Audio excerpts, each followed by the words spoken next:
The Trending Style Council is back para sa isa na namang trending project. Kasama ang TV5 princess na si Yula Caballero. Cassandra meets the Style Council. Only here sa ang latest trending project. Welcome back at syempre nandito kayo sa ang latest trending project. At welcome back sa inyo! Diba? Ngayon naman, of course, we're with the beautiful Yula Caballero or si Cassandra. Wow. Thank you! Ito, bare na bare ngayon. Oh, wow. Alam mo, tanong muna kita, ano bang personal style mo when it comes to makeup and clothes? Para alam nila saan sila manggagaling. Yung for everyday ko, like, ito lang, naka-top lang ko. Yeah, casual, very casual. And then, hindi ako ma-makeup talaga na tao. Okay lang ako na naka-shades na lang, In fairness. ganyan. Parati ka naka-flats, hindi ka nag-heels. Hindi masyado talaga. Siguro ano lang, pag night outs, Siyempre. alam naman natin, sobrang mahirap talaga na nakatayo ka ng Ay, napakatagal. kaya ko yan. Sige, Kaya mo yan. Ang ganda ng balat. Oo, Usually, may mga iba na, di ba, ang dark ng under eye. Siya talaga, wala. Gusto kong malaman kung ano yung, yung skincare regimen mo. Kasi ang ganda-ganda ng skin mo. Siguro, unang-una, nakatulong din yung hindi ako talaga masyado nagme-makeup. Kasi like before, well, napapansin ko talaga yung difference ng skin ko pag may soap ako. Siyempre, almost every day naka-makeup. Yeah, so talagang sobra yung breakouts ko. And hindi talaga siguro hiyang yung skin ko. Blessed. I wanna know, who's your style icon? Hindi naman sa icon, pero parang siya lang yung sobrang na-appreciate ko yung style niya pag pinapanood ko siya, si Anne. Kasi diba parang, yeah, Anne Curtis. Kasi Kasi yung effortless, style pero niya. sobrang carry niya. With Anne naman, like, I've known her for a long time. Surfer girl yan Australia, Yeah. di ba? Nag-evolve din yung style niya. I think as you go along sa business, nag-evolve ka eh. And then, it also goes na bongga yung team niya. May stylish siya, may makeup siya. Kaya pag lumabas sa event, nakikita mo yung difference talaga pag compared sa daily show niya and compared talaga pag sa event, bulag. Talagang napag-isipan. Yun ang gusto nating mangyari ngayon kay Yula, na pag lumalabas siya, talagang bulag na Ano bulag bang yung plano tao. natin sa kanya Divine ngayon? Well, parati kong nakikita siya na kulot.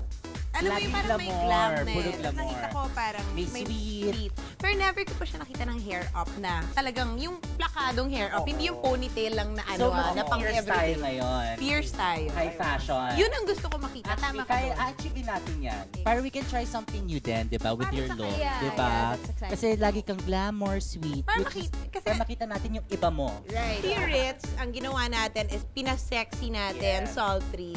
Ito naman gagawin natin siyang fashionista ng TV5 princess. Next on ang latest trending project. Ang bongga nung ginawa mo sa eyes, para siyang may pa-check. Yes. Oo. So what I did... Ano ginawang ganon? Hindi mo ginagawa sa akin yan, ha?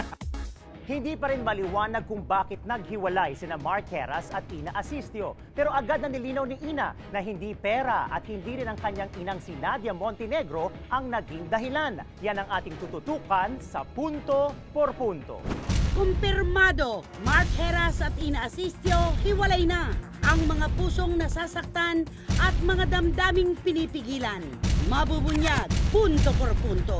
Sa loob ng kanilang 5 taong pagsasama, naging bukas na istorya sa publiko ang pabago-bagong estado ng relasyon ni Mark Heras at Ina Asistio. Pero nitong huli, tila umabot na sa sukdulan ng lahat. July 9, lumabas sa entertainment website na pep.ph ang panayam sa ina ni Ina na si Nadia Montenegro.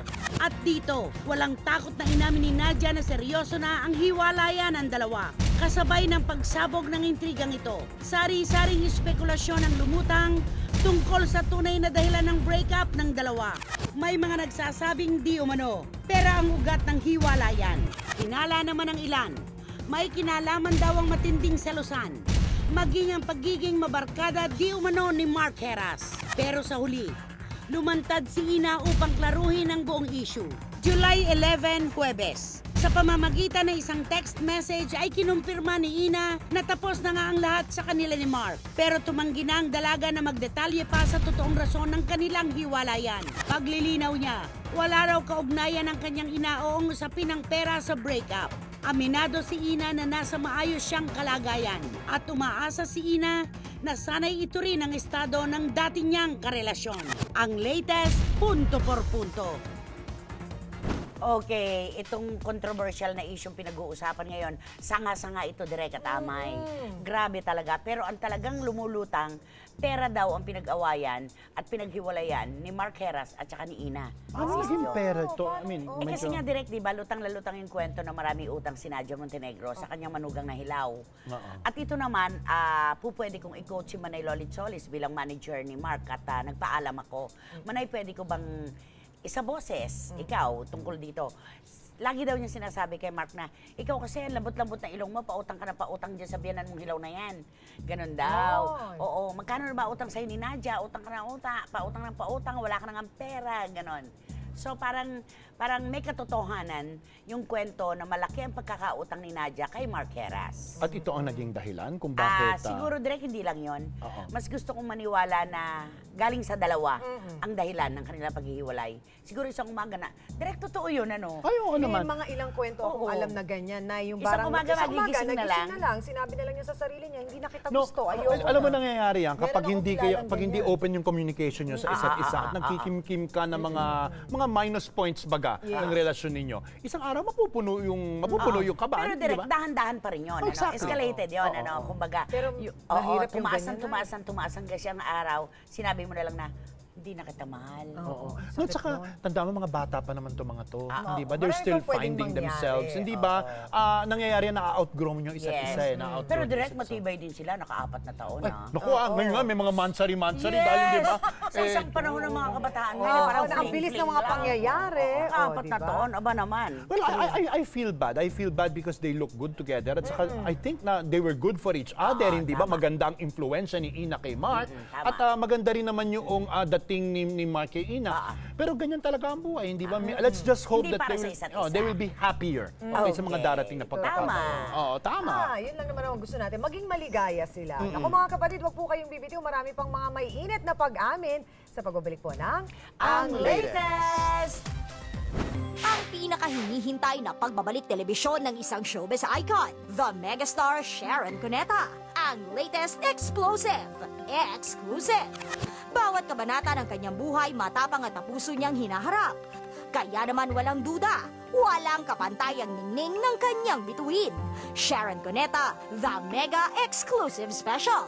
Magandang gabi po sa inyo lahat. Isa pong karangalan. Karangalan daw. Na makasama ko isa sa pinakapaborito kong tao sa industriya. Paborito ko siya hindi lamang dahil nakakailang proyekto na kami nagkasama, kundi higit sa lahat siya ay hindi lamang aking kaibigan, kundi aking anak. Yes, Ang nag-iisang megastar si Sharon Cuneta. Magandang gabi po, Direk. Inay. Magandang gabi Inay po na sa lang, inyong lahat. inay na Inay lang. na lang. Medyo may katagalang nawala ka, hindi ba? Nasa Amerika ka. And was it a vacation or was it a working vacation? It was, well, I worked, naman. Oo naman. Oo. Since I did 2 concerts in Cash Creek, and then the rest of the time, wala na, na lang, pahinga talaga. I spent time with my kids. It was the first and last long summer vacation din nila Frankie at Miel kasi they're moving to a new school na iba na yung school calendar. So, mahaba yung bakasyon nila. We took advantage of that. Sharon, may isa akong nahalata sa iyo, especially in these most recent years. Parang ang lapit-lapit mo sa mga Pilipino na nasa Amerika. Lagi mo silang binabalikan. Ano ba ang thrill na makaharap mo ang mga Pilipino abroad? Iba ba? Filipinos are the same all over the world. Ganun ka warm, ganun ka loving, they just, they embrace you. You feel the appreciation, you feel that very, alam mo yung hindi yung respetong kundi yung respeto bilang ito yung aking mahal na performer, ito yung kasama kong lumaki.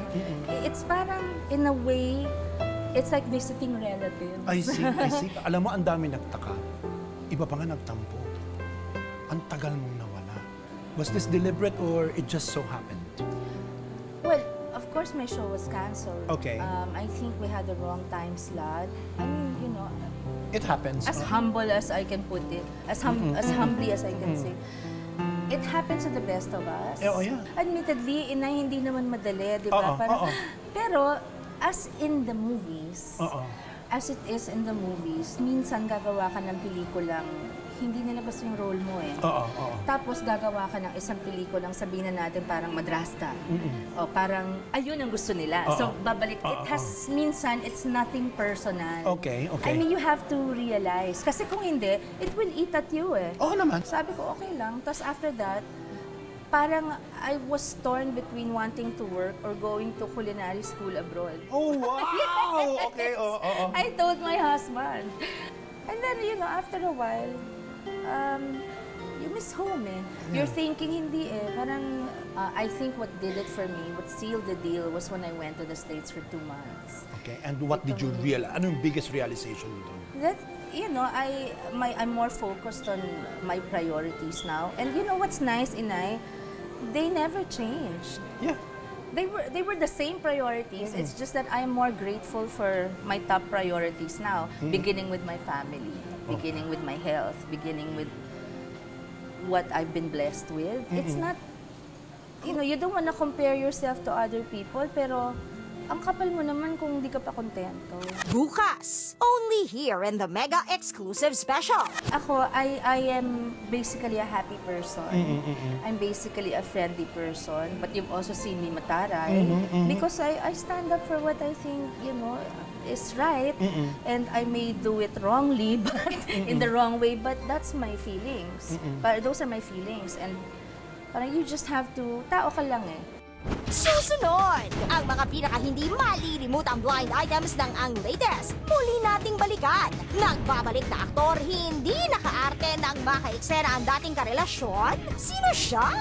Abangan ang clues mula sa walang kasing sayang si Shalala. Ito at ang iba pang nag-iinit na showbiz update sa pagbabalik ng ang latest Upplate.